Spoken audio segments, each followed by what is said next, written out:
This is an absolutely massive cobia, and I tell my customers this is one of the world's best grilling fish because it has a steak-like texture and a high fat content. And this is the biggest one I've seen this year. Let's get it weighed up. 54.5 pounds gutted. That thing is massive, easily over 55 pounds with the guts in. This guy was caught with a spear, went right here, and the exit is right there, going right through that pelvic bone, and that pelvic bone is really hard, so this fish was nice and secure. Check out the markings on the head of this fish. It looks like a fingerprint or the veins of a leaf. Cobia also don't have teeth. Their teeth are like sandpaper, and their favorite snack is crab. They scoop up those crabs and use these powerful jaws to just crush them. And that crab diet is one of the things that makes cobia so delicious. Its meat has a mild shellfish flavor to it. Phenomenal. First thing we want to do is pick up the pec fin. We would normally puncture right behind the pec fin bone, but there's already a hole there where the spear went through. We're going to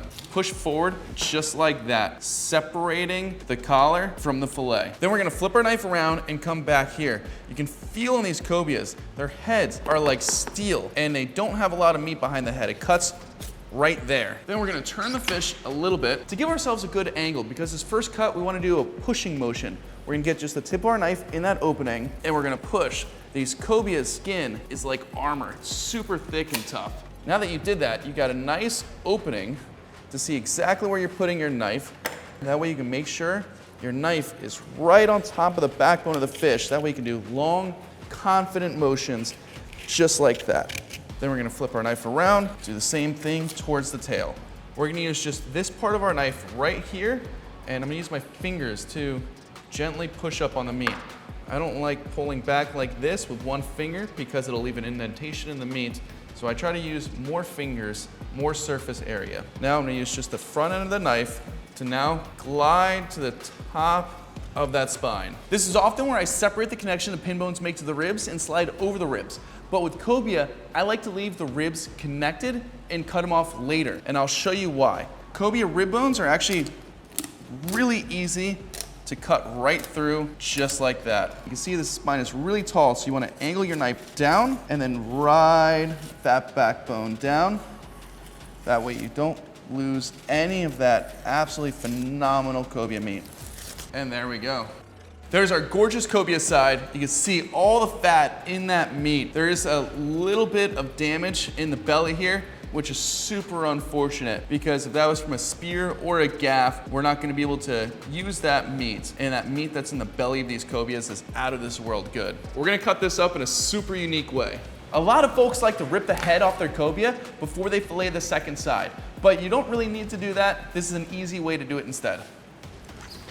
Flip your cobia over, puncture right behind that pec fin, flip your knife around, cut down, then you can flip your fish over and fillet it upside down. Just like the first side, we're going to make this initial cut using just the tip of our knife. Now that we've got that opening, we can rest our knife right on top of the backbone and pull towards the head. You want to feel the backbone with your knife, but you don't want it angled into the bone too hard, otherwise you'll cut straight through it. Now we want to do a nice gentle incision going to the top of that center spine. We're now going to cut through the rib bones. So the rib bones are really easy to cut through on cobia. You just want to hit it right at the base where those pin bones would be, and just like that, they cut right off. This right here, this blood, that is the kidney. The kidney is right up at the top of where the guts were. So the guts are on the bottom and the kidney runs on top. Then we're gonna pull back on the backbone. Again, we're gonna use just this part of the knife to make sure we don't miss out on any of the meat on the other side of that tall spine. Pulling away as we cut. And just like that, we've got side number 2. Now I'm gonna show you why we left the ribs in. We're gonna slide our knife right underneath these rib bones, just like that. Then we're gonna flip our knife around and slide down. As we slide down, you can see the end of the rib bones right here, but we're not gonna go to the bottom of the rib bones. What we're going to do, we're gonna cut them down just a little bit like this. That way there's still some bone connected to the meat. Then we're gonna go right where those rib bones start and cut our whole fillet down. Look at the marbling in that meat. This fish is absolutely gorgeous. If you've never tried cobia, I highly recommend it. It's meaty with a subtle crab-like flavor. Because it has a higher fat content, the flavor of its crab diet comes through. If the fish was leaner, you would get less of that flavor. Because it's fatty, it is just a full-bodied flavored fish. It is a must try. All right, now we're going to take the upper half of our cobia, and now we're going to cut straight down, right behind those ribs, leaving those rib bones connected.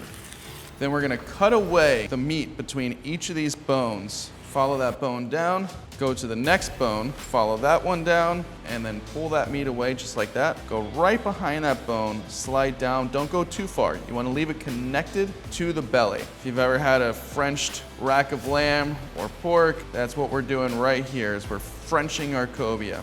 Up next, we're gonna remove the skin. And you can see this white line right here. That is our starting point. Because this whole strip right here doesn't have any meat. So we're gonna slide our knife right underneath, and we're gonna remove the skin off of our bone-in cobia belly. You can see the marbling on this belly. Cobia belly is just one of the best pieces of fish in the entire ocean. Now we're gonna make a gentle incision right on top of those bones. We don't wanna go far because we don't wanna cut through those bones. Get a corner, and we're gonna start removing the membrane off of our belly. This is a tricky part right here because that membrane is very thin. It's very easy to cut through, but you do not wanna cut through it if possible. You wanna try to keep it as one piece just because it makes it easier. So shorter, shallower incisions, all at the same time that we do not want to take the bone out. So we want to make sure that we're not disrupting where the bone is connected to the belly. And look at that, there's a whole membrane off that cobia belly in one piece. Next step is we're going to take some simmering water, and we're going to put the bones into that water.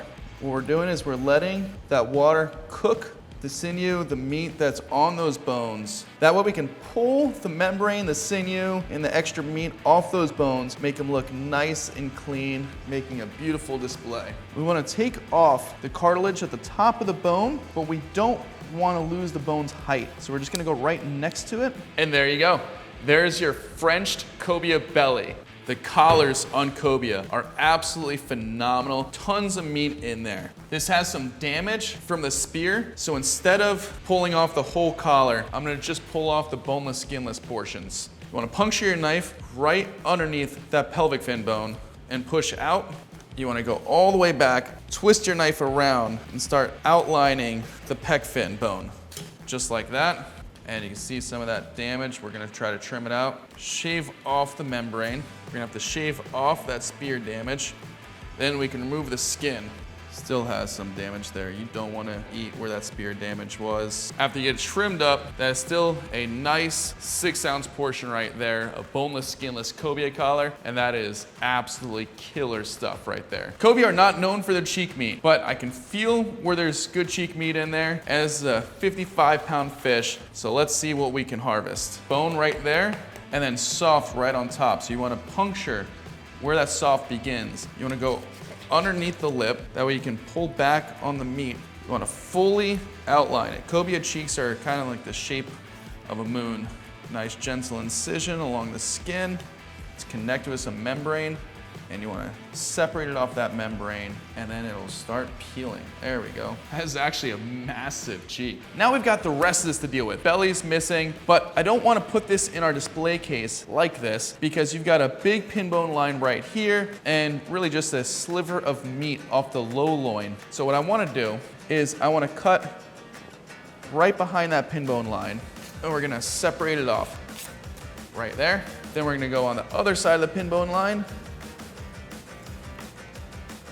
go all the way down to the skin. Now this is the top of the cobia high loin. This right here is a prize. Then we're left with this misshapen piece, but we want to sell it because it's a phenomenal part of the fish and there's absolutely nothing wrong with it. So I'm gonna cut it right there, and I'm gonna remove the skin. Then it'll lay down just like that. And then I'm gonna trim off some of the blood as well.